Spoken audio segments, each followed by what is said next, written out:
उपयोग नहीं लगे तो श्वास लो और श्वास 5 मिनट में आपको लगेगा मन शांत हो गया।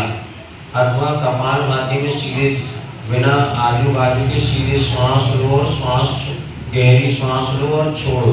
आचार्य श्री जब अस्वस्थ थे कुंडलपुर में, जब उनकी आहारचर्या में हम लोग जाते थे तो प्रसाद सागर जी महाराज बार बार दीर्घ श्वास, ये भी औषधि मानो। जब कभी आप बैठे दीर्घ, क्योंकि हमारी श्वास नाभि तक नहीं जाती, इसलिए अनेक बीमारी का नीचे नाभि तक श्वास जाए और बाहर आए तो इसको कहते हैं बहुत अब स्वास्थ्य के लिए। और दिन में चलना 2 स्वर होते हैं अपने पास, बायां और दायां।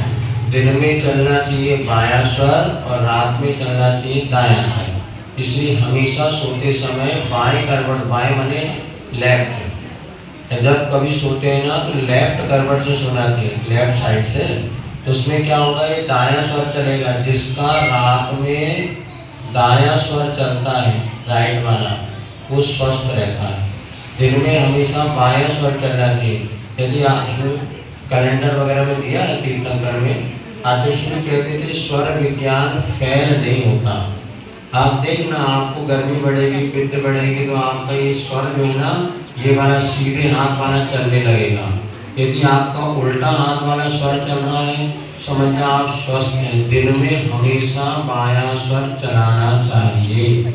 नहीं चलता हो तो दाएं करवट लेटेंगे तो बायां स्वर शुरू हो जाएगा। दिन में 24 दिन में और रात में जो है दायां स्वर। देखना जिनको ज़्यादा सर्दी रहती है तो देखना कि आप दाएं करवट लेट जाएंगे तो रात में और सर्दी बढ़ जाएगी। तो बाएं करवट लेटने से दायां स्वर चलता है।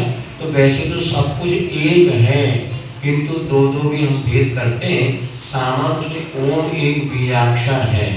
ओम सुनाए, कामदम मोक्षदम चैव ओंकाराय। ओम एक ऐसा बीजाक्षर मन वांछित फल को देने वाला है और मोक्ष को देने वाला है। नित्यम ध्यायन्ति योगिना, योगी उसका निरंतर ध्यान करते हैं। तो ओम की रचना कैसे होती है? 5 परमेष्टि हैं, उनके पहले अक्षर को मिलाने से ओम की रचना होती है। तो आपको पता है अरिहंत परमिष्टि का पहला अक्षर क्या है? अ।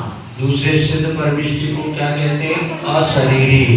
तो अशरीरी का आ, दोनों आ मिला लेंगे तो बड़ा आ हो जाएगा। आचार परमिष्टि का आ तो मिलाएंगे तो बड़ा आ ही होगा। उपाध्याय का ऊ और साधु परमिष्टि को मुनि कहते हैं, मुनि का म। इन सबको जोड़ने पर ओम बनता है। तो पंच परमिष्टि का सबसे छोटा अगर कोई मंत्र है तो वो है ओम। तो ओम की रचना कैसे होती लिखना, लिख लो ओम। ओम लिख लो इस अरिहंत का अ